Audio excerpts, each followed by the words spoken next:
Oke, selamat malam semuanya. Paul kembali lagi di Cerita 29, dimana aku akan upload terus dan belajar untuk konsisten tiap hari nyeritain apa yang aku alami di hari itu untuk hadiah aku di umur 30 nanti.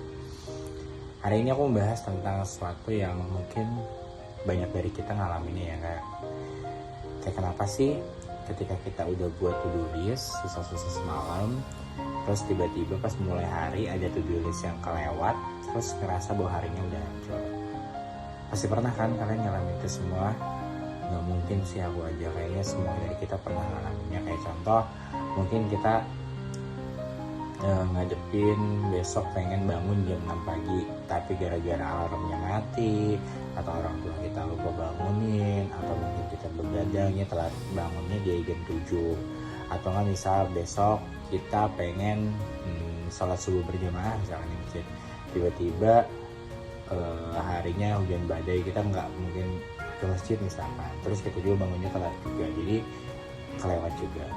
Nah, anehnya setelah semua yang diplankan itu, sedetik setelah itu terus bangun-bangun terus jam 7 terus ngerasa bahwa waduh, hari aku udah hancur nih. Padahal tulis udah dibuat sedemikian rupa, sedetail itu, tapi ternyata setelah ada satu hal di awal, kita ngerasa kegagalan itu sebagai sebuah cacat, dan akhirnya kita mutusin untuk gak produktif aja deh seharian, tulis ini sampah, buang aja, mendingan kita rebahan scrolling seperti biasa, buang waktu.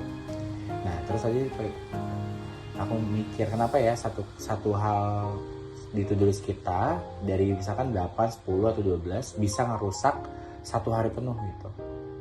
Nah, inilah yang terjadi di hari ini. Jadi ketika aku udah buat to-do list buat besok, aku udah pede banget, aku bisa bangun pagi, aku bisa bangun nih jam 4 pagi. Aku mau jogging jam 4 pagi sampai jam 5, atau setengah jam deh minimal. Tiba udah siap semua, udah bangun, alarm udah nyala, ternyata hujan deras dan badai. Terus kayak ngerasa, astaga, hariku hancur.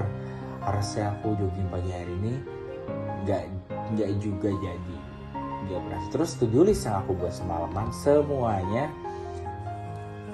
gagal gara-gara bangun pagi, jogging pagi yang nggak bisa. Padahal itu bukan gara-gara aku, gara-gara cuaca.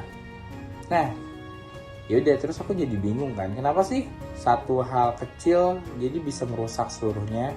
Apa gara-gara aku yang punya anxiety berlebih, atau memang aku nggak becus buat to-do list yang listnya terlalu berat mungkin untuk aku, atau nggak make sense? Terus apa gara-gara sebenarnya itu bukan to-do list tuh alasannya, mungkin ada hal lain yang nge-trigger aku sehingga to-do list jadi alasan.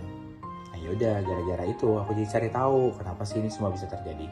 Ternyata dalam psikologi itu tragedi ini ada namanya all or nothing thinking, atau berpikir untuk semuanya atau tidak sama sekali. Ini sebenarnya jebakan menurut psikologi itu, pikiran dimana kita melihat segala sesuatu itu cuma dua warna, cuma hitam maupun putih. Jadi itu nggak ada lagi abu-abu, lu berhasil atau lu gagal total. Jadi nggak ada misalkan dari range 0 sampai 100%, 0 dan 100%. Nggak ada lagi 55, 60, nggak ada. Harus berhasil, harus sempurna, harus perfect. Nah, buat kita yang punya anxiety, aku dan kalian mungkin yang dengerin ini, to-do list itu sebenarnya bukan daftar tugas, tapi kayak jangkar atau enggak panduan biar kita tuh ngejalanin hari itu sesuai dengan apa yang kita lakuin, dan juga kita ngerasa bahwa kita tuh megang kendali atas hidup kita sendiri. Kan itu ya yang pengen ditentangkan dari anxiety, bahwa kecemasan ini dibuat gara-gara aku merasa tidak memiliki kontrol terhadap diriku. Nah, gara-gara itu aku buat to-do list biar aku merasa bahwa aku bisa memegang kendali terhadap diriku sendiri. Nah, ketika ada satu poin yang meleset, aku biasanya ngerasa kehilangan kendali itu. Jadi ngerasa bahwa wah, hariku gagal nih, hariku hancur nih. Nah, ini kan gak sekali dua kali, aku sering. Makanya sekarang aku coba cari banyak tahu tentang hal ini. Nah, terus setelah itu kan kita biasanya mikir tuh, ya udah gak sempurna lagi, udah rusak, tulisnya udah gagal nih satu, udah gak mungkin nih 100%. Ya udah, buang aja sekalian harinya, biar kita mulai lagi besok. Terus apakah besok bisa berhasil? Kan tidak juga, tidak ada yang bisa memastikan itu. Contoh lain, misalkan kita pengen diet misalkan, hari ini.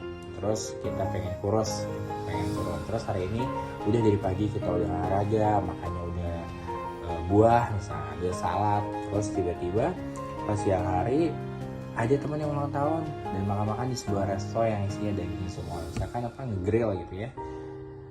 Terus kan kita nggak mungkin ya nolak, mana itu teman dekat kita. Terus kita nge-grill, makan-makan, terus ngerasa hari ini gagal diet, ya udah deh nanti malam makan pizza atau burger atau hal lain. Padahal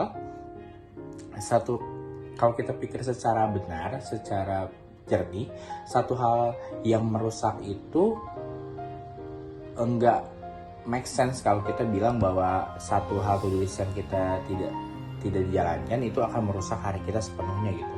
Padahal yang merusak itu sebenarnya keputusan kita buat berhenti untuk kerjain to-do list itu atau ngejar target yang telah kita sepakati di hari sebelumnya.